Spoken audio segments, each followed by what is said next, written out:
Happy Wednesday, guys. Welcome to the Saratoga podcast. Hey, Adam. Hey, Dan. How you doing? Hello, Adam. Hello, Robin. Yeah, it's doing well after another exciting city council meeting. It was a doozy. We should probably just jump right into it. It was a doozy last night. It was rough. It was a really rough one. And we're talking about the city council meeting that happened last night. That was precipitated by an article in the Times-Union yesterday that said the city police department was in the process of considering hiring a police officer from Troy who had shot an unarmed Black man, I believe, 6 years ago. And so there were a lot of people who had come to comment about that in particular, and things got quite heated for quite some time. Yeah, let me talk about that article for a second because, I think it's no secret my feeling on the Times-Union and the way they make headlines. The fact that it was an unarmed Black man that was shot by a white police officer means nothing in the sense of is it a justified shooting or unjustified shooting. And the Times-Union in the article gives no detail about what actually happened, and that this officer was in fact found to have been justified in discharging their service weapon. And the headline is, again, the Times-Union just absolutely race baiting for clicks, having no morality or journalistic integrity about the articles they write, the headlines they use. Because the Times-Union used this headline but gave no facts, this could have been a police officer saving a baby from being choked to death. And it could be framed a totally different way, but we don't know. What we do know is the fact that the Times-Union offered nothing to support that it was an unjustified shooting. And the fact that the headline read the way it did, again, makes me just despise the Times-Union and their journalistic integrity. So I just wanted to get that out of the way because I think the way this headline portrays something in a way, but that's not what actually happened. And the fact that the firearm was justified. This officer in fairness, I did not have time yesterday to research the case and what had happened 6 years prior. And all I understand from a factual basis was that there was an unarmed Black man that was shot in the head, I believe, by a police officer in Troy. A grand jury was brought together. It was brought to a grand jury who I believe chose not to indict on anything. And so therefore no legal case moved forward. But aside from that, I don't know any of the context surrounding the shooting. So I feel like I can't really speak to it. But what I do know is that, yes, the way it was presented in the Times-Union, there was like 3 headlines in a row. And it started off with this effort to potentially hire this person, followed by basically a recap of the highest paid salaries in the Saratoga Springs Police and Fire Department, followed by an article about Saratoga BLM's reaction to the Attorney General report. And it was just a cluster of shit, and had every intention, I think, to just stir things up here in a way that wasn't necessarily productive at all. Dan, I mean, you were a police officer and an attorney. Police officers are trained. Is there ever an incident where if a police officer decides they have to discharge their firearm, they're shooting to kill? I mean, it's cold and it sounds horrible, but police officers are not trained to shoot to injure, because once you decide to use your firearm, you feel it's justified that your life is in danger. Is that true? I mean, would there ever be an incident you would shoot somebody in the leg? It happens, yeah, but you're correct. They're not necessarily trained for that, but police officers are human, and there may be a time where they may choose to do that. But you were right what you said earlier. Because someone is technically unarmed, in this case, the suspect was allegedly trying to run down the police officer. So therefore, he may not have a weapon as we know it, but the car was a weapon in that case. So the police officer was seen as justified in using deadly physical force to stop his own apparent imminent physical injury, serious physical injury. So the classic one is the suspect pulls a gun, the police officer pulls a gun, and the police officer fires first, and that's the one that's about as clean as you can get, right? The other ones, while legally justified, there's probably like a scale there, right? If they have a knife and they're 2 feet away, that's pretty legally justified. If they have a knife and they're 14 feet away, maybe still, so there's different scales there as far as what is justified and what is not. So this one, at least from an optics perspective and the timing of Saratoga, things happening in Saratoga, I sort of get it. I sort of get what the uprising was. It may not have been fair. It may not have even been accurate, but I understand when someone said the optics are bad, I can't argue with them on that. If that gives you any insight from where it does. And what it gives me insight is I'm sorry. I just feel really compelled just quickly to say that, like, truly, we don't know what was happening on the other side of this, coming from the person who was shot in the head. And so I kind of feel uncomfortable, like, kind of speculating, like, who is in the right here or who is in the wrong. Because at the end of the day, that's not really what this is about. What this is about is that there was a headline that this was potentially a hire that was going to happen, followed several hours later by another headline saying that the Saratoga Springs Police Department was not hiring this police officer from Troy. So it was a issue for a hot minute, literally, and then it wasn't. And we were told that this was not going to happen. This was not a hire that was going to happen. However, that didn't dampen the public commenting and who came out to speak out against it. And it actually made me wonder, as I was listening to this, hour and a half of public comment, if people were aware at that time that this had already been addressed and wasn't actually going to move forward. And I think Commissioner Cole, I texted him at one point, and I believe Commissioner Cole said something to that effect at the beginning of the public comment period. I didn't hear it. But I would be surprised if there would have been that same level of emotion and, anger and just people being generally distraught had they known that this was actually not going to move forward. He did send out a press release to that effect too, that he was not going forward with that. I don't think anything was going to dampen the anger last night towards it, like from what I saw.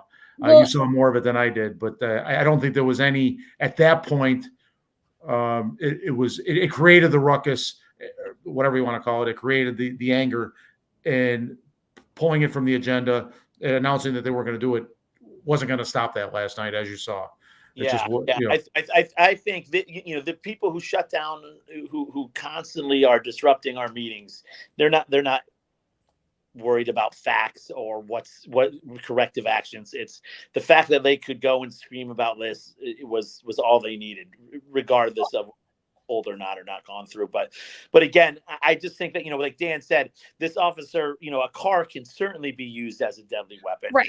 The fact that we don't know that, and because the Times Union didn't feel that was an important part to their story is kind of a lot of where my angst comes from, that this is such a critical part of how quickly can a car close the distance and take somebody's life.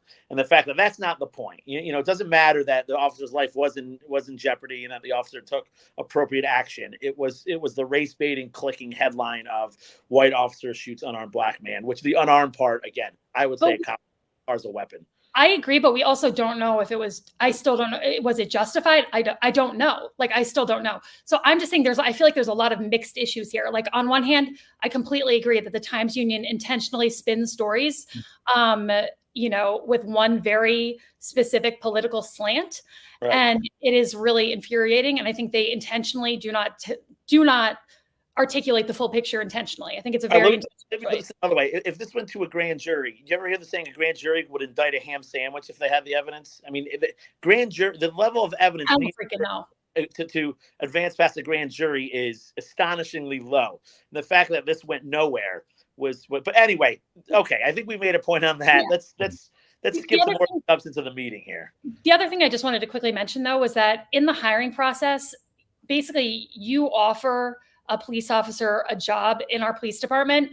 And at that point, we then start doing the background checks, the psychological checks. Like, you have to go through that whole process. If you fail the background check, et cetera, then the offer is rescinded. And so I just think it's important to kind of point out the steps and how they're sequenced in that process so that people understand that perhaps, I still think this is like a major F up, but there is perhaps a universe in which this hadn't come to light in the hiring process in the order in which it's done.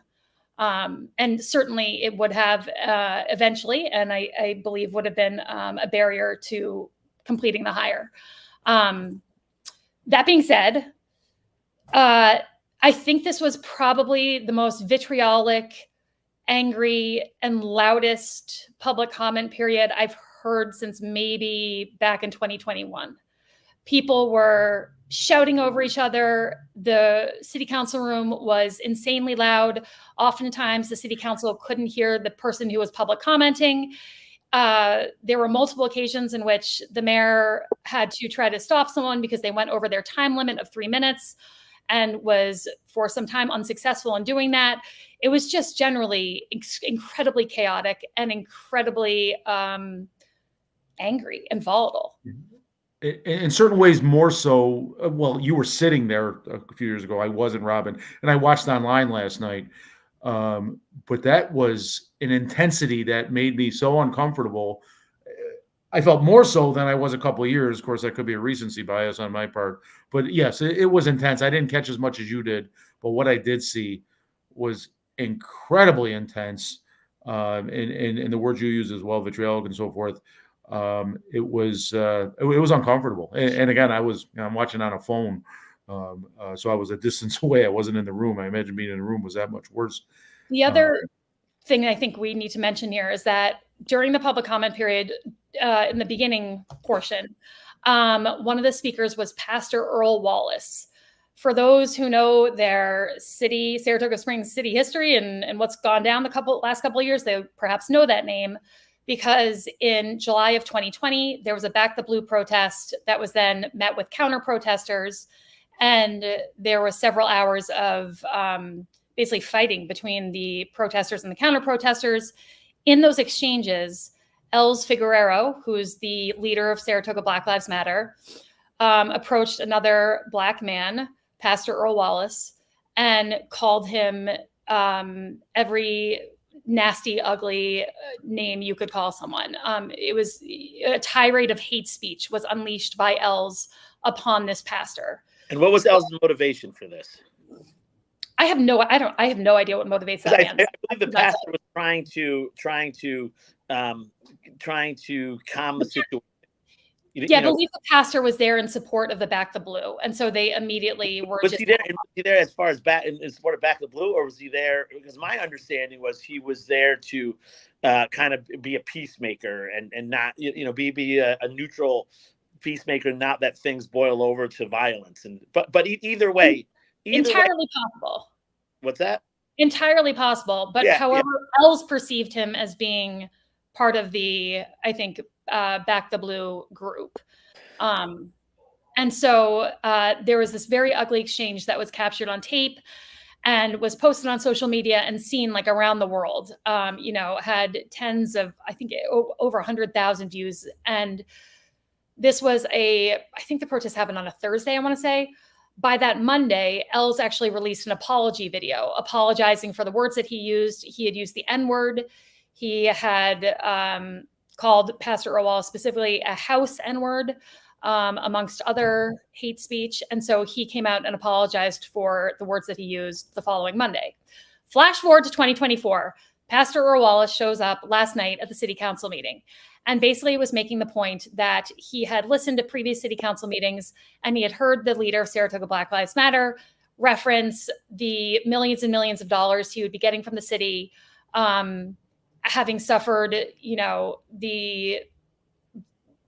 all the things that had happened to him while he had been trying to protest over the last few years in the city. And Pastor Earl Wallace's response to that was, in those same protests, I was called these horrible things. I was the victim of hate speech. And so should I also too be expecting millions of dollars from the city? Like that was the general point he was trying to make. Move ahead about an hour into the public comment. Sorry, this is a long one, guys, I know. Dave Buchan, who is the head of the Conservative Party in Saratoga, stepped forward and he began reading verbatim the exchange between Els Figueroa and Pastor Earl Wallace. And in reading the exchange between them, he read the words as they were, meaning he, instead of saying the N-word, actually said the N-word. The word. And that immediately, and I think understandably to some extent, prompted like an immediate outcry from the people in the public who were at public comment. And especially from Els, who immediately started screaming, "This is hate speech. He just used hate speech. We've just been the victims of hate speech." And it really set off a bomb in the middle of the meeting. And understandably, I think in some ways, I know personally for me, I don't think the N-word is something that you say ever, whether I'm singing along to my favorite Jay-Z song or whatever the context may be. It's not coming out of my mouth because I just know as a white person, no matter the intention, it is going to land in a way that is completely negative, hurtful, and potentially seriously damaging to other people. And so that's not something I would ever say in a quote or otherwise. But I think it's a valuable conversation to have. And I can understand why, in the context of the meeting last night, Dave Bushin was reading this and maybe didn't have that, in the back of his mind and just read it as is. So it set off quite the firestorm. I heard that. I didn't hear the pastor earlier. That's maybe when I was at my most discomfort because, what you have more recently, maybe, Robin, it was the case a few years ago and I wasn't privy to it, but is you've got people in the public seating section, you got people that vehemently disagree with each other and they're going at it amongst themselves, or Yes. somebody standing up, and it's whether what the intentions are, I won't say, but it stokes the emotions even more than if it was all just BLM supporters one-sided. But when you get people poking right at BLM at the microphone, and I'm not saying they're wrong or anything, but it creates that much more stress and anxiety and ugliness, I guess you could say, amongst everybody. And that's what you had with Mr. Buchan not using the term N-word that he should have done. Just in today's society, that as you said, I'm not going to use that long word. You're not going to. And so, that just stoked things to a level of ugliness that I'm happy we got out of there without arrests and injuries. I will say it was, though, kind of crazy to hear Els start screaming, "This is hate speech. We've just been the victim of hate speech," when it was, in fact, his own hate speech that he was talking about. Yeah, I agree with you, Robin. And I also think, that word and the centuries of evilness and hate and just the worst of humanity associated with that word that was directed to the African-American community, what Dave Bushin was trying to say was completely lost on, would be with him, even though it just as Anglo-Saxons, as white people, it is not something that, I do think that is not a word we fully comprehend how hurtful that could be to somebody. So unfortunately, Dave's point, which I thought was a very good point, was lost by him choosing not to kind of tone down, not actually using those words. But he was making a valid point. And by the way, that point, which I think is really important, Adam, was that he was pointing out that Els was there, Pastor Earl Wallace was there, and there could be a moment for reconciliation that could happen last night. I agree. Right, exactly. Was that like we got to get? This is just so unsustainable. How either you certainly see it on a national level, but on a local level, how it's just years now of city business not being done.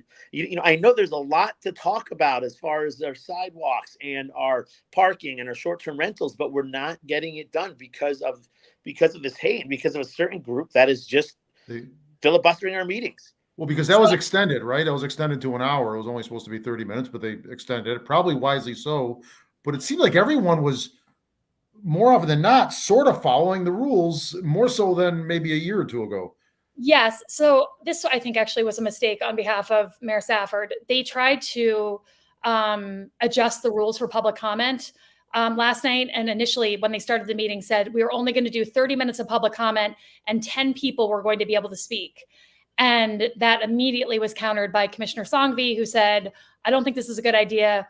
Essentially, it's our job to sit here and listen. And I don't think we should be putting a time limit or a cap on how many people can speak. And I have to say, I'm in full agreement with her position. I do think it's the duty of public servants to sit there and listen to public comment. And I don't think any limit on how many people or what the time, frame is in which they can speak is appropriate. I did also want to bring up that Dave Bushin had sent a quote in response to what happened last night to us, and I believe WAMC and the Times-Union. He said, the one thing I learned out of this experience is that white people can't quote racist bigots verbatim. You have to use euphemisms to cover the N-word. He then said that both WAMC and the Times-Union said it was okay to say coon and dumb black motherfucker, excuse me, people, but not the N-word. So I guess that's the journalistic standard of what can be said and what cannot be said. He also went on to say that with the amount of shouting and screaming, a large part of the room was not interested in hearing what he had to say from the get-go. We have lots of, by the way, comments here from Bill Stager, and I wanted to throw some of them up because he said that's the hypocrisy that's driving both sides. And I agree. I think there's hypocrisy on both sides here as well. And that also, then they counted how many and voted to extend the time, which I applaud. Yes, I agree, Bill. I applaud that as well. Well, let me throw something out. Thank you, Bill. I think it's his first time commenting. Thank you for Yes. commenting. And Bill actually public comments, and his public comments are always just like phenomenal. So thank you, Bill, for your engagement. Oh, Bill's the peacemaker there. He's from Saratoga. Yes. Yeah. You know what I'm talking about. He's wonderful. We were hoping Mayor Stafford had a magic wand to come in and get control of city council meetings. It hasn't happened. Something has to happen. This would be my proposal. You guys tell me what you think. You hold the city council meeting behind closed doors. Now, hear me out. Behind closed doors in that small room where it was always held. All right. You video. Then you have a video upstairs so people can come sit and watch the city council meeting. Public comment is either done via Zoom or one person at a time. And that way, and the main reason here, the biggest thing is like, yeah, you have to, it's the city council's job to listen to people, but this shouting, this intimidation is not just directed at the city council. It's directed at the people who want, like we talked about, who want to be heard during public comment. And this is oppressing their right to get up and speak in front of our city council. I think our city has shown that we cannot handle a public comment meeting the way it is. So if you want to make a public comment, you do it in over Zoom, where you go over your 3 minutes. You start with hate speech. You start with verbal. You get shut off. You can't be heckled during your city council meeting. And that way we can control the intimidation and the fear factor for people who want to simply express their opinion at city council. You guys have any thoughts? I mean, of course I do. In one sense, I hear what you're saying, but in the other sense, I'm kind of like, we're capable grown-ups. Why can we not handle a public comment period with people in person? I just feel like it feels like giving up, and I feel like we can't give up, and we have to try to make it work like civilized human beings. And although I will say there's merit to offering a Zoom option so that people could come in person or they could comment via Zoom.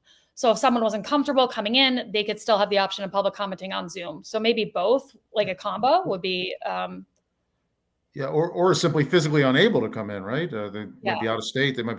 Adam, I don't see it the way you see it. Because again, I saw ugliness last night. I saw vehemence in the past several.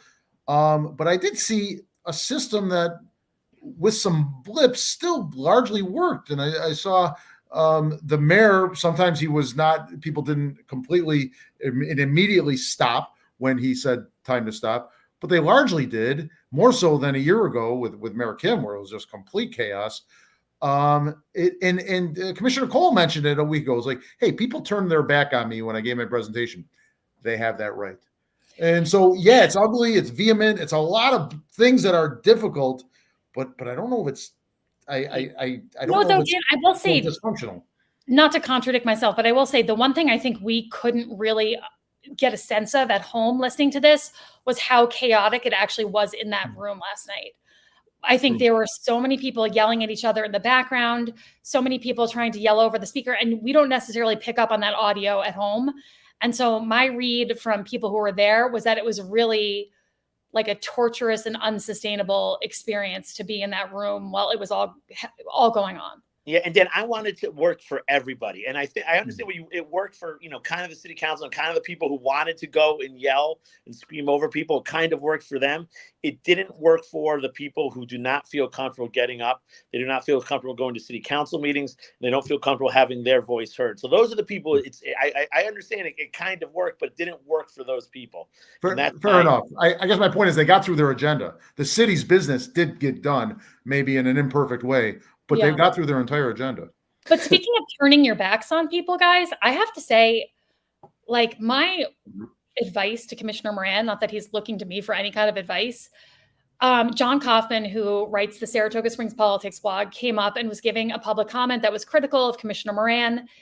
And Commissioner Moran physically turned his back to John Kaufman while he was doing his public comment, and he turned his back to him and started engaging his deputy in conversation, which I just thought was so petty and rude. And it just felt to me like just super immature. It just, you're on the city council. You have to act with a certain level of professionalism. I understand that he finds what John Kaufman is saying. He finds that to be egregious. He finds it to be slanderous. One way or the other, though, you still have to act like a professional and sit there and listen, because whether or not this man is a blogger, whether or not you feel like you have a personal vendetta with him, he's still a constituent in this town, and it's your job to sit and listen with some modicum of respect. And the way in which he was making offhanded comments about John Kaufman throughout the meeting, I just thought it didn't do Commissioner Moran any good. It just made him look, I thought, kind of petty. And then when the issue that John Kaufman was commenting about came up again in the finance agenda, he just repeatedly kept saying that no one cares about this issue. No one cares about this issue. This issue is not important. We don't have to respond to it in a timely manner. This man and his concern can be completely ignored. And I just can't imagine saying that about any constituent that's coming to a city council meeting with a concern. I just think it's inappropriate. He referred to somebody as a coward as well. Yes, he referred to Kaufman as a coward for not. He didn't say it outright, but Commissioner Sungvi said, "Well, I wish the person that was here earlier, and I missed Kaufman's speech." So she was referring to John Kaufman, and therefore Commissioner Moran was also referring to John Kaufman. Commissioner Moran said he was too much of a coward to stay for the finance agenda to hear the explanation. That was, yes. And I want to get to that. I want to kind of circle back to the on-call pay issue in a little bit. And keep in mind, we've got a guest. I know, we do have a guest waiting. So we will bring in Mr. Nemjo. We will be bringing in very shortly, I think. Yes, we will, because there's a few other things that I want to kind of recap for people about the city council meeting. But before we do that, why don't we take a quick deviation and talk to our guest, John Nemjo, who I'm going to bring in right now. John, welcome. Hello. How are you? Sorry to bring you in when we're in the middle of this kind of heated council recap, but it sounded like a fun night in the city hall. just a delight. No, we're delighted to have you on. And you are joining us today to talk about your feelings about the proposed seasonal paid parking plan that's been proposed by Commissioner Jason Golub. So welcome, and we'd love for you to share your thoughts with us. Is that what they're calling it now? Because it's had several names since it was first proposed. It has been, I think, remarketed a bit. Yeah, I believe it is called the seasonal paid parking proposal. Right. First, it was the visitors paid parking program, which made it seem like the locals wouldn't have any skin in the game. It's been changed, I think, 3 times. It's been changed so many times, I don't think people really know what they're proposing at this point. They've listened to some of our concerns and they keep whittling it down. It seems like they just keep putting a Band-Aid on what was originally not a very well thought out plan. It was mispresented. It was presented, I think, without a lot of thought. Some of the things they tried to let us know that it would increase availability of resident parking. I don't know if there's no more parking spaces. How does that increase?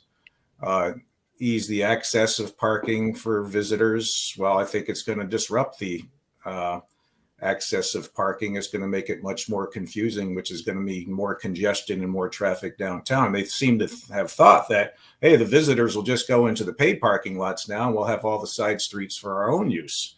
That's not the case. Look at the city center parking lot. I think they support this plan because nobody parks there unless things are overcrowded. That they'd like to see paid parking because maybe people will start parking there, but nobody goes there unless it's the last resort. So to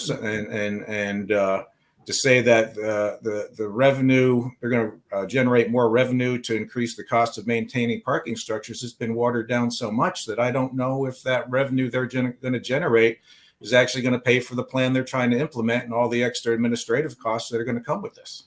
And John, can I step back for just a half a second to give a little bit of your background? You're the current owner of Saratoga Outdoors, formerly Mountain Man, and you've been downtown a long time. So obviously you've got a perspective, and you've got a stake in this, right? If downtown retail is harmed, you are harmed. So I guess if you could kind of give your background to the viewers on why you're so involved in this.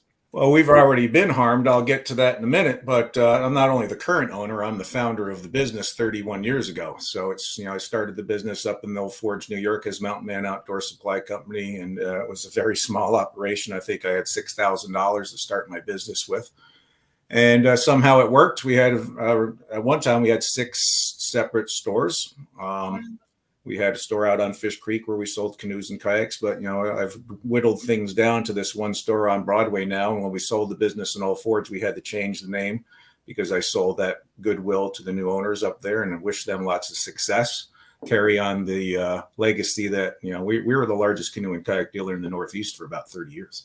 Wow. We sold over 43,000 canoes and kayaks over that time. So wish them success. We had to change the name here in Saratoga, and we chose Saratoga Outdoors because we feel that if you put the name Saratoga in front of anything, it's a symbol of excellence, just like Saratoga olive oil and Saratoga everything.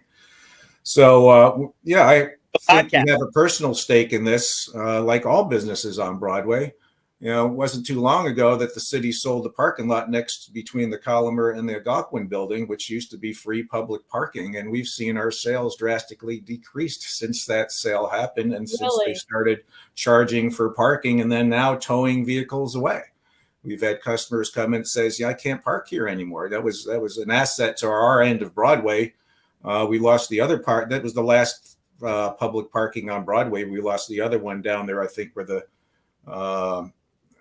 I think it's where Northshire Books might be now. There was a public parking lot when I first got here. So, and now there's a proposal in that parking lot. The owner of Algonquin building owns that property. He's put a proposal for a 115 unit condo complex in there. Like, where are they going to park? And I have other fears about that project going forward where, look at what's happened to Starbucks, where they've locked that sidewalk on the side street there for years now. And if that building gets approved, it's going to be the same thing here. And it might be the death of a lot of businesses here at the north end of Broadway. But I've talked to a lot of business owners here. And, I think, there's always this concept that paid parking will mean fewer customers. And I really think that it will happen. I don't think there's a parking problem here in Saratoga Springs, except there's not enough sometimes, but there really isn't a problem. I think this is going to cause more problems than it's going to solve. And, I kept on hearing when Mr. Golub was on last week, the term $2. It's not $2. It's $2 an hour. Right. So if people come to visit, we've heard customers, I come every Sunday to have breakfast and then I go shop. And he says, well, I might not come as often, or I might shop, or I might eat breakfast, but I probably won't do both. So, we're locally supported here. It's not, we have a nice tourist season in the summer because of the horse track and some other things, but I think most businesses on Broadway are locally supported, not only by the residents of Saratoga Springs, but also those residents in surrounding communities. We've conducted surveys here where our customers come from, and like 25% come from just the surrounding communities. Well, they won't, maybe the locals will get the park for free, but the surrounding community people won't. That's 25% of our business. So, I think there's reasons for us to fear that our business may be affected negatively by the paid parking.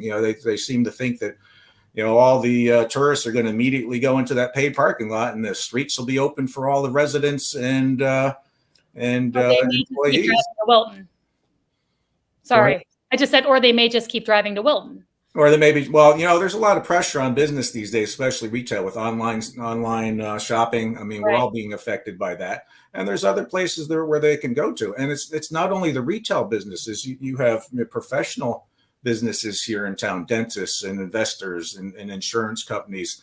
If their customers are starting to be forced to pay for parking, they might decide maybe we ought to move to Malta or Wilton or somewhere else where we have more ease of parking and it's not so confusing. So I don't think, from the get-go, this didn't appear to be a well thought out plan. And they made comparisons to other towns, cities in the Northeast. But my question there is, are those towns and cities as affected from local income as it is from visitors? I think we are, yes, we have our share of visitors coming in, a large share, but I think it's really locals that drive our economy here. I have a quick question on Commissioner Gold. Sorry. It seems like in the art of compromise, he did scale it back from the original proposal somewhat. I believe street parking is now would be free. Is there any common ground between you and this proposal, or Commissioner Golub and your position that there can be a compromise somewhere here? Well, here's my fear, because on your podcast last week, he mentioned phase one. I think their plan is just to get something in place. And once it's in place, it's going to be hard to back away from. So phase one, what's phase two? What's phase three? When do they find out we're not generating the revenue we thought we would, that we ramp it up and then start making, well, maybe the locals can't park in the garage, then ramp it up again. Maybe we do put paid parking on the side streets. So just by the fact they're going to get this thing established, which is going to be great cost to the city, one, for the equipment that it costed to do this, and two, for the staff that they're going to need to monitor it, sign up 40,000 parking permits. How are they going to do that? Have we even asked what the cost of those parking permits are they going to charge $50 for everybody to register a car? We don't know that. How will it be enforced? There's so many questions that this thing should not go through this year until all these questions are answered. And I don't think every time they seem to get asked a question, there's a different answer in how they're going to address it. I will say, it's also been kind of a point of pride as a Saratogian that we don't nickel and dime people to visit our downtown. Right, exactly. I've offered a simple solution. They said they needed to come up originally with about $150,000 to maintain the parking garages, but they're putting in a program that's, if they put it in the way it was originally presented, would have added over $1 million of additional annual administrative costs to the city. So there's a simpler solution. I know some people won't like it, but if you raise the bed tax 2%, you can generate $1 million right there. Raise the bed tax 2%, you generate $1 million. It does not affect the locals. It does not affect the people who live in surrounding communities. The people who stay in those hotels are largely from out of town, and who checks into a hotel and says, "What's your bed tax?" So you wind up going and you pay for it. And, Saratoga, we're upscale. People what are they paying for Belmont? $2,000 a room in some places. You increase the bed tax 2%, you've got $1 million, no administrative costs, no added increase in the amount of government you have, no effect on locals, no effect on surrounding areas. And everybody's, I think, pretty happy with that. Have you floated that officially, or is this... I have said that to several people. It's been in some of the materials we've put out. So I think it's a very simple solution, that affects nobody except the people. And originally it was a visitors parking plan anyway. So if you really want the visitors to pay, just do a bed tax. It's really easy. Nothing. You don't have to change government one bit. You don't have to hire all these new people. You can get the money that you need for the parking garages and more without all these extra administrative costs, without any negative impact on the local businesses here. Being in the hotel business, I might disagree with a little bit, but this is not about the hotel business. But I do believe, though, some of the bed tax goes to the county as well. It does go through the county. Yeah, it's split with the county. But anyway, we're not here to argue your point. So right now, are you in favor with how do you like the way it works now? Most spots are 2 hours. There's certain loading zones. Are you kind of an ain't broke, don't fix it? mentality right now? I don't think it's broke, other than there's not enough at some times, and then when there isn't enough, the city center gets their paid parking. I think it's just going to create so much more, especially leading up to Bellman. Oh my God, nobody knows what's going to happen with that. That's going to be a crap show. I don't think there's a problem. There's a lot of congestion here, but when you got people who are, that's paid parking now, I'm going to circle around until I find somewhere not the park, which is on the side streets. And then my employees who don't all show up at 8:00, I had to remind Jason that, my employees, he said, well, your employees get here early. They can all find a park. No, they don't all get here at 8:00. They come at 10, they come at 2, they come at noon. Some come at 4. By then they're all most of my employees wind up parking in the parking garages. And that was one of my fears at the beginning, because they had a very limited number of spots in the parking garages designated for locals and employees. I said, that's not going to work. Because I think most of my employees park in those parking garages because it's 8-hour parking. They're safe and they know where they can find a spot. Jason said when one of his meetings, he says, I don't even come downtown in the summertime because it's so crowded. Well, guess what? The locals will come even less if now they have to park. So, because a lot of locals. Go ahead. Sorry to interrupt you. I just have to say it's actually super helpful that you were able to quantify and with your own customers, that kind of 25% portion.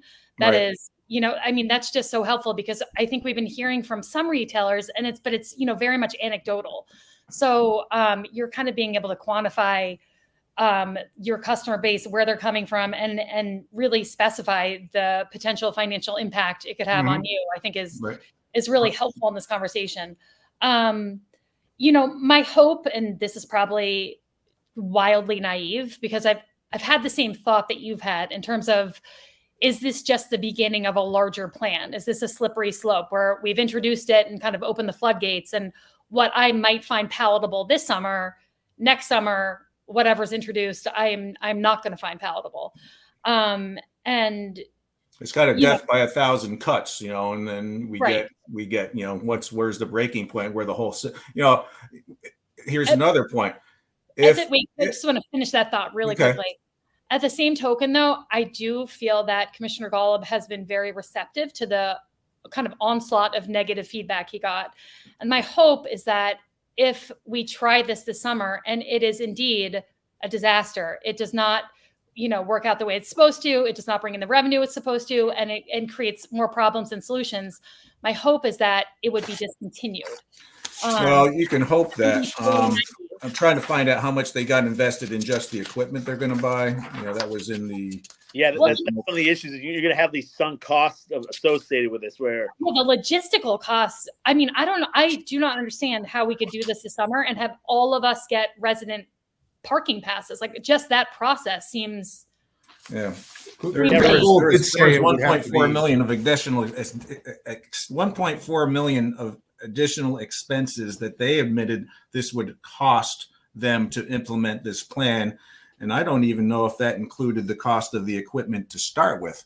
And you're opening up a can of worms. If you allow this in, they're going to ratchet up. Can I get to one more important point, I think? Absolutely. Do we want 2 points? Do we want to have the same discussion every year? When they say, well, we're going to do it this way this year.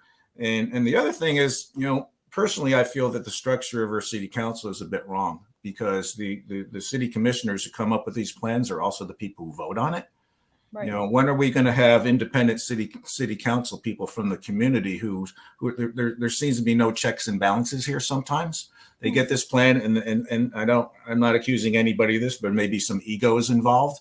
That, hey, I came up with this plan. I think it's great. I'm going to vote for it. I don't care what anybody says. And I get really defensive sometimes when people are critical of this. So, there's an overall problem, I think, with the way, and I've been a political candidate myself. I ran for governor in 2010. Right here. Whoop, where's that? There, 2010. Love that. That young man.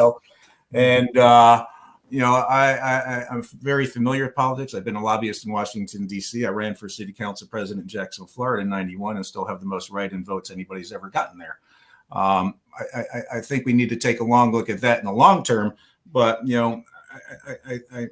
I'm hoping that, the word gets out. We still need to get the word out. There's still a lot of people who don't know what's going on because the plan keeps changing. We don't know what they're voting on anymore. I was just going to say, it seems to me that the biggest issue here is that people just have no idea this is happening. Yeah, I wish they would. We've taken ads out in the local paper about this. Have they ever published anything in the paper about what this plan really is? And I'm going back to the question: what's this permit going to cost, and how are they going to get 40,000 people registered with permits in time for the summer season? I have no idea how they are going to be able to process 40,000 permits, but I do know that the permits are going to be free. They are going to be free. Okay. Yes. I just want to there's a lot of they won't be free because they're going to cost the city a bunch of money because they're going to have to come up with a way to get 40,000 people registered, which I think is ludicrous.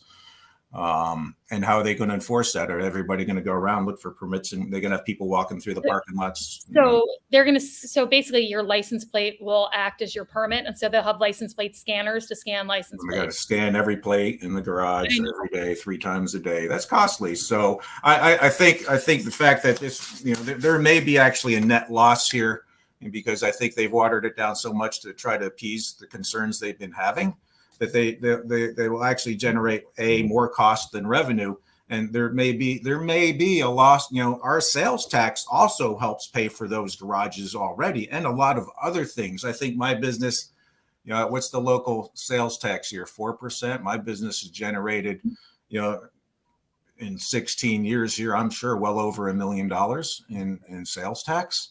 If you see that businesses lose 10% of their sales because of pay part, that means 10% lower sales tax coming into the city from the downtown businesses, and maybe more as people say, I'm not going downtown. I'm going out to the mall. Here they're getting a movie theater now, or I'm going down to Albany. There's a lot of new businesses coming into those 2 big malls down in Albany. John, I'm going to quickly just throw up some comments here from some of our viewers, if you guys don't mind. Bill had said they've been dealing with the parking issue for decades, with what result? A couple more parking garages. We've been having this discussion for decades. They went to Disney to study their parking and people moving operation. What came of that? I know there have been several. How can we compare ourselves to Disney? I don't know. And then Lifestyles of Saratoga weighed in. State legislation is needed in order to create a residential parking program in the city of. That's interesting. That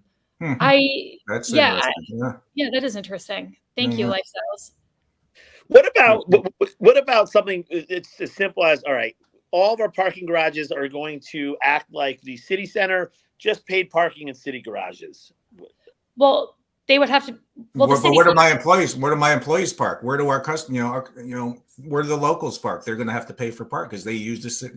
If you have paid parking, the visitors are going to grab everything on the street as soon as they can for free. That's going to leave my employees and my customers having to go into the garages. So that really defeats the purpose. And that's why they said, hey, we'll give permits out and let them all park in the parking garages. Because I think the point is if currently employees can park in a parking garage and they can stay there for 8 hours versus being on the street and having to move every 2 hours. Right. So they can come here, they can go eat at a restaurant, they can shop in a few shops. But if they've got a meter ticking $2 an hour, they're going to maybe limit it to one or the other. Well, John, may not come out as often. There is a public hearing set now for the April 2nd city council meeting. Right. So to your point, John, this is a snowball rolling, right? It may be unstoppable. Do you have any meetings set up to try to, whether it's scale this back even more? Because it seems like there's a clock ticking and this may be happening. Well, I mean, there is, for example, in our shop, we've been gathering petitions signed. We've got over 470 names so far just in our store. That's just our customers. John, so if you had this petition in every store in town, you would have thousands of people signing up that live here or visit here saying this is not a good idea. So I hope people are going to come out to the city council meeting. I think that's the 2nd of April. Yes, and have an opportunity to speak and not be yelled at while they're speaking. I think it'd probably be a little bit calmer than the meeting last night, but I think people need to come out and really voice their concern because where does this put Saratoga Springs? It makes us more elitist. We got a lot of people here that come that don't have a lot of money to start with, but they can come here and enjoy the town. But if you start making that cost more to people who may want to visit here, we may get fewer people here. We might get we might increase the affluence of the people who visit here, but that's not necessarily a good thing either.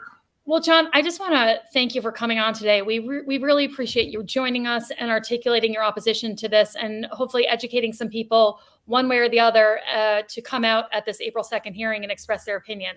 All right. So, Well, Robin and Dan, I appreciate the opportunity and covering both sides of the issue. So good luck, and sir, good luck with what you've got going on too. I didn't catch your name because I didn't watch the beginning. Yeah, no problem, John. It's Adam. And real quick, I want to give you a quick plug. One of my favorite kind of little, and I don't know if you want to plug this or not, but I'm going to plug it anyway. Little known secrets of Saratoga is your back bargain room. I get 50% of my gear from there. And, last winter I was actually going to Ukraine supporting refugees, and All right, good.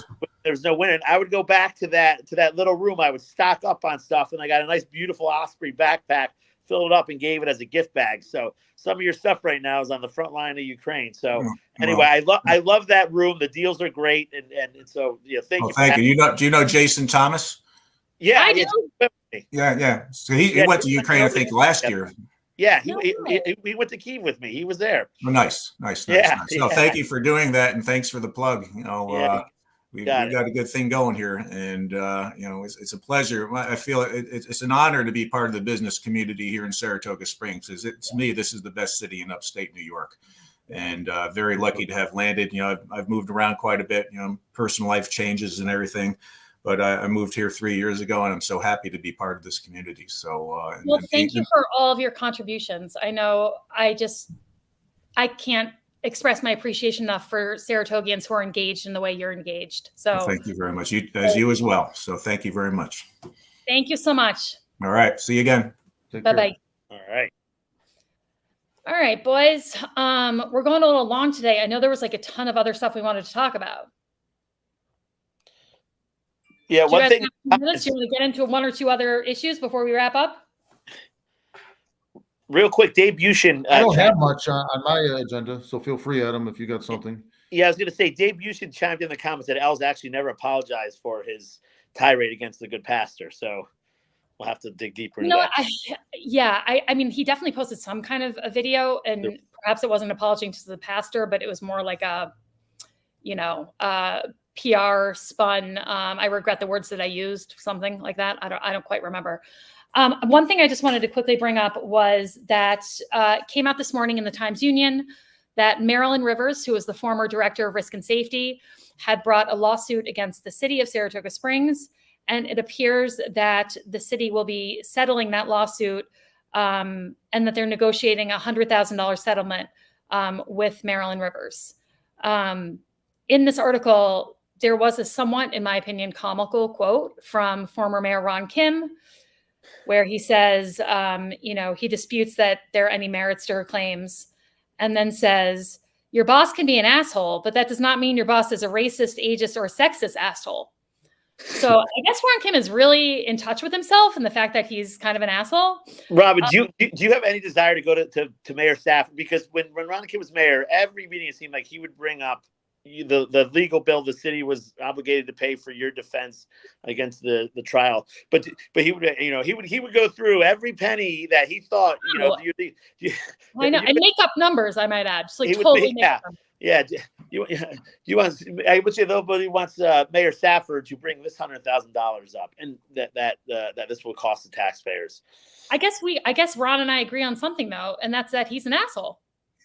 Yeah. It seemed like he was the impetus for this article, as if he went to the Times-Union. I don't know that, but it seemed like they got inside information from somebody, and it seemed like it may have come from Ron, because the city certainly didn't release this, the insurance company certainly didn't release this, and Marilyn Rivers didn't release this.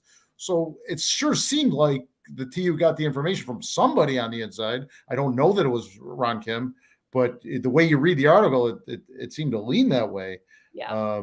And what it said was, he disagreed with it, that the city would apparently have to pay a $25,000 deductible. The insurance company would pay for the bulk of it, but we'd have a $25,000 deductible. Here we go with that. Yeah. I just don't know if it makes sense. The insurance companies, I remember the whole deductible thing with the fiasco before, whether the city, that's why one of the reasons why we're losing our insurance, because we voted to not pay a deductible. It's right. And it's the current, this is the former insurance company, not our current one. The irony there that Ron misses is that they dumped the city. they dumped the city because of the dysfunction in the city. It Well, seems. Maybe because he was an asshole. Yeah, I will say this: the Times Union also has a history of running Ron Kim apology stories before there's a story. They did it when he swore in the halls of City Hall. Mayor apologizes for using profanity, and the very what the heck is the Times Union talking about? And then later on, it was released. He used profanity. So the Times Union, being the moral newspaper with values they are running apology stories before there's even a story. Guys, I just have to say, Bill wants to vote on an extension to today's podcast. He's moved to extend the podcast 30 minutes. He's called for a second, and Dave Bushin has come up with a second. Look at that. I know. Very formal. I like it, boys. The other thing I wanted to bring up, guys, just briefly, and it's probably a topic for our next podcast because I found it to be extremely confusing when it was addressed last night. It was this issue of the on-call pay and money being transferred to cover a deficit in the on-call pay lines from last year, and kind of some accusations of this being done kind of nefariously or on the sly or in a way such that the other council members didn't see it. Long story short, Commissioner Songvi, addressed it, but I kind of left more confused than I walked in because there seemed to be a lot of throwing around of numbers and budget transfers and what was covering what. But at the end of the day, it seems to me that there's still the fundamental issue of the deputies receiving on-call pay that hasn't been addressed. And so all these other kind of smokescreen issues are kind of confusing it for me. Am I incorrect in that? 100% agree with you. 100% agree with you where, okay, they were paid on-call pay last year. Are we okay with that? I guess we have to be. It was done. Are they going to get paid on-call pay this year?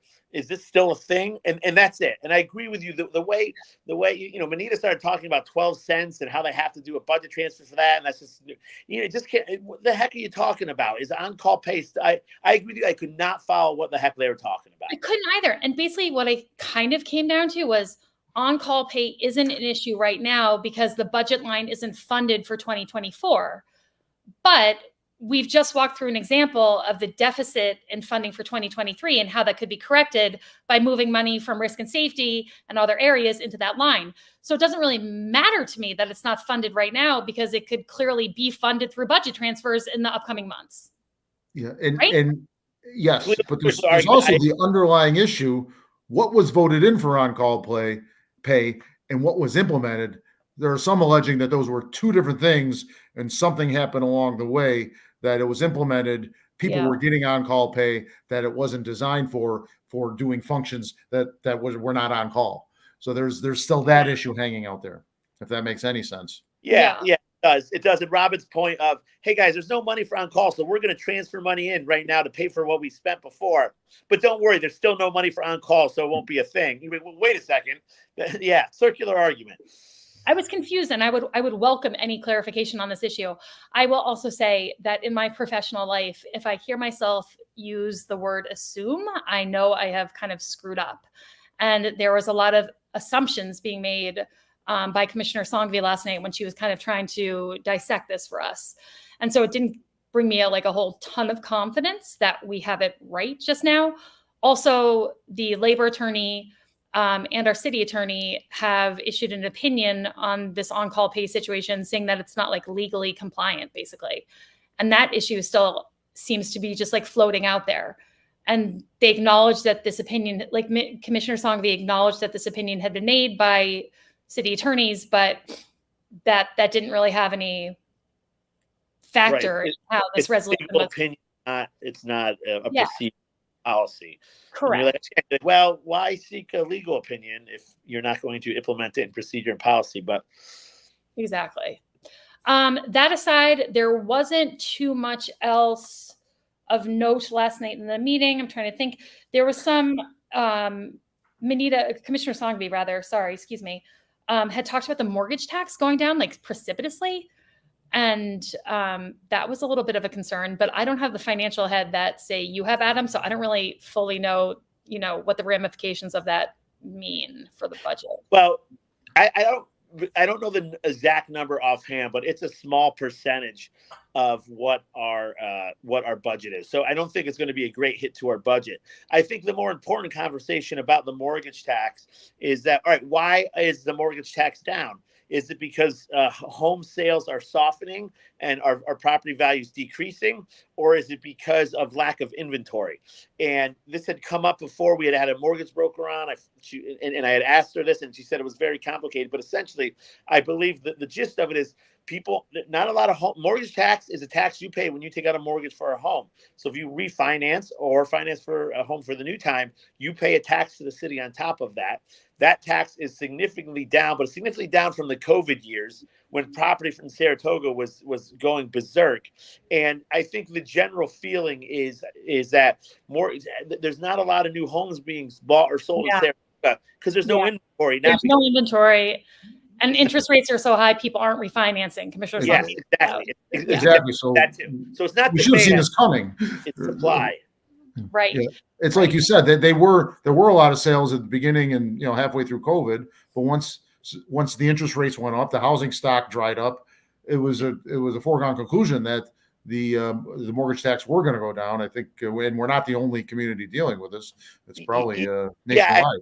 I think when our local home values skyrocketed, everybody in the back of their mind, so there were a lot of people who said, you know what, now's a good time to sell my home. Well, they all sold, right? So people who were on the fence about it have already sold their homes. And so the people, a lot of people now are dug in because there's a house that, literally across the street from ours. And for what it went for, my wife and I kind of jaws dropped a little bit. It's still sale pending, but it was on the market for a week. The prices are insane. Yeah. Yes, they are. Prices are insane. Shockingly so. Yeah. It feels like they've doubled in 4 years. But then the problem is if you sell, like if I sell where I am, I want to move within like a 3-block radius. So I could sell my property at like an insane multiple, but I can't afford anything within a 3-block radius. Anyhow, lastly, the short-term rental regulation was touched on last night. I believe they had extended the public hearing. So people were able to weigh in on that.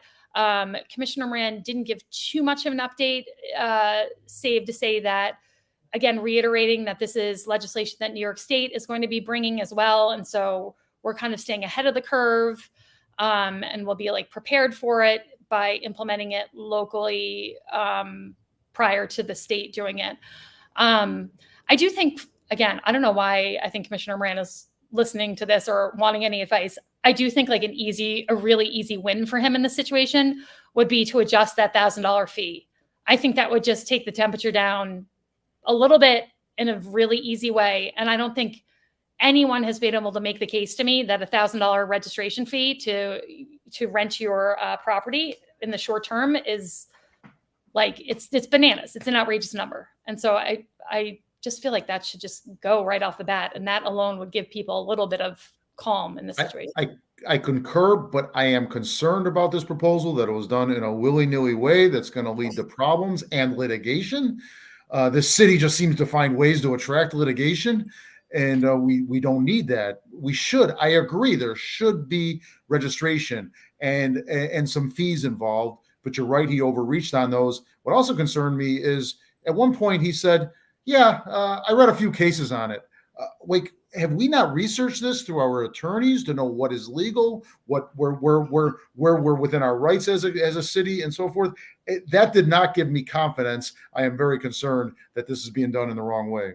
Well, it concerns me that when our city attorneys or our labor attorneys that the city uses give opinions, they're not factored in. They're not like, it's kind of boggles the mind to an extent. You would think that a legal opinion coming from the city attorney as to whether something was compliant, legal, not legal, would have a significant impact on how you would fashion a piece of legislation or how you would vote. But it doesn't seem to impact this group of folks since we've seen them take office in January, which confounds me. I also think that there's a lot of this short-term rental regulation is suddenly kind of trying to be everything to everyone. Like initially, this was brought up by the Chamber of Commerce and Discover Saratoga because they wanted to offset the fact that hotels and inns pay occupancy tax, but people who are Airbnb do not pay occupancy tax. And so this was meant to kind of equalize that. But then it became about safety. And then, and then it becomes about inventory and, rental prices. And it just seems like it's kind of trying to be everything to everyone. And in doing so, is not accomplishing much. Yeah, one of the interesting points that was made last night is that when buildings are built to code, the inspector comes in when the framing is done and sees the electrical through the wall. The walls isn't up, so you can't retroactively go back and essentially certify that all buildings meet current codes because it's virtually impossible without X-ray vision. So, well, they did say they would do a soft touch inspection. So they wouldn't be looking beyond people's walls. And they were really just looking for carbon monoxide detectors, fire detectors, making sure there was egress, et cetera, et cetera. But that doesn't necessarily give people the level of trust that they need. We also have a comment here from Ginny Scavuzzo, who I don't think has commented in the past. With Commissioner Moran's track record for non-transparency, it's hard to trust. I feel that. I do think that sometimes when you feel like you have all the knowledge of something and you've come up with the agenda item and the resolution, perhaps you don't feel the onus to explain how you got there to a level that makes residents feel comfortable. And I feel like that's kind of happening in this situation. All right. Anyhow, kids, we should probably wrap up. I actually do have to be somewhere at 1:30. So do we want to, oh my God, this is so funny. Larry says, smash that like button. That's right. Smash that like button, subscribe, follow, like. We never tell people to do that, but please do subscribe to us on YouTube so you get notifications when we go live. And we always appreciate that. Do you guys want to quickly do our cheers and jeers and then head out? Absolutely. All right, let's do it. What do you got for me? Give me some cheers and jeers. Adam, do you want to kick off? off? You go ahead. I'm going to do my tease and deers dance. All right. Okay. I've got, remember when Andy Rooney was alive and he was on 60 Minutes and he'd be at the end, he'd complain about stupid things like the 89-year-old curmudgeon that he was. I am about to turn into a curmudgeon on you here, but I got to get this off my chest. It annoys the heck out of me. And this was just at Price Chopper today. And it's at other food establishments as well, restaurants and stores. The bathrooms do not have hand towels. They have blow dryers. So the employees are in there using the bathroom and they're touching the very door that has all the germs on it. And that just disgusts me. I'm acknowledging it's a curmudgeonly complaining kind of thing, but it fired me up today. And I said, that is going to be my jeer today. I think there should be hand towels and employees should not be touching those doors. I'm not the cleanest person in the world, but when it comes to my hands and touching food, that really bothers me. Unless quick they announcement. have those Dyson dryers. You know those Dyson ones? Those are legit. But you're still touching the door afterwards. Quick announcement. This has been known, but it's never been official until this morning when NYRA Commissioner David O'Rourke headlined a breakfast that the chamber put on. That not only is the 2024 Belmont going to be in Saratoga, but it is confirmed that the 2025 Belmont will be in Saratoga. 2 years of Belmont. Make money. Test case. Yeah. Okay, hoteliers, that means up your hotel prices for 2025. But, I haven't digested that news yet, even though everyone sort of knew that was happening. But Dan, did they give the exact weekend? I'm sorry? Did they give the exact date of the Belmont? It's usually 5 weeks after the Kentucky Derby.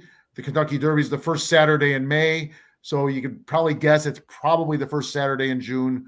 But it's exactly 5 weeks after the first Saturday in May. How's that for a formula? That's good. I like it. Pretty good. Guys, I have not come up with cheers and jeers. I have one quick cheer, which was to our own Dan for doing your 5K. Oh, thank you. I'm so proud of you. I'm a marathon runner and Ironman, and so I have deep appreciation for people going out and running their race, and I just was pumped that you did it, and so props to you. Thank you. I was not in really great shape to do it. The prudent thing would be not to have done it, but I went super slow and got through it and didn't need an ambulance. Thank you, Robin. Good for you, sir. All right, Adam, you're up, kid. All right. Jeer is for this weather. I mean, I was an advocate for winter all winter, but come on, it's spring now. I woke up this morning with some snow on the ground. Give me a break. My cheers for two people. Is for my sister Liz Israel and Commissioner Shangvi, who appointed her to the participatory budgeting committee. Which my sister was watching the city council meeting last night, horrified, and did not want to be on. She did not. She's like, "Do I have to go to city council?" She had anxiety through the phone watching the city council meeting. I said, "No, the participatory budget committee is is the most fun, probably greatest budget committee you can be on because it just do cool things that bring people and that is a program where again we'll be hard on the commissioner when we think it's warranted, but that was a great program she's implemented. A lot of neat things have come from it, and so congratulations to my sister for taking part in that committee. And thanks for that happening, because that was one of the, there were two positive moments during last night's meeting. And that was one of them. Commissioner Songvi was like, I have one piece of positive news and one more piece of positive news. And that was one of them. So yes, props to Liz. She rocks, and she's going to do an awesome job on the committee. So yay. And kudos to Commissioner Songvi. She is the one that created this in Saratoga Springs. Yes. Yeah. Don't steal my cheer. Sorry. All right. Well, for cheer. The weather. Oh, the weather. That's right. Yeah, the weather. I know. I can't cheer the weather just because I'm so freaking grateful that we got through the winter with basically no snow. It's been the winter, and the temperatures. It's probably the warmest winter on record. It's the winter that wasn't too You guys are cheering for climate change right now. I know. So that's the thing. I know I'm deeply concerned about climate change. Very much. I didn't get to play in the snow. Oh, Adam. Anyway. All right. Well, on that note, stay charming, Saratoga. Thanks, guys. We'll see you next Wednesday. Thanks for watching, folks.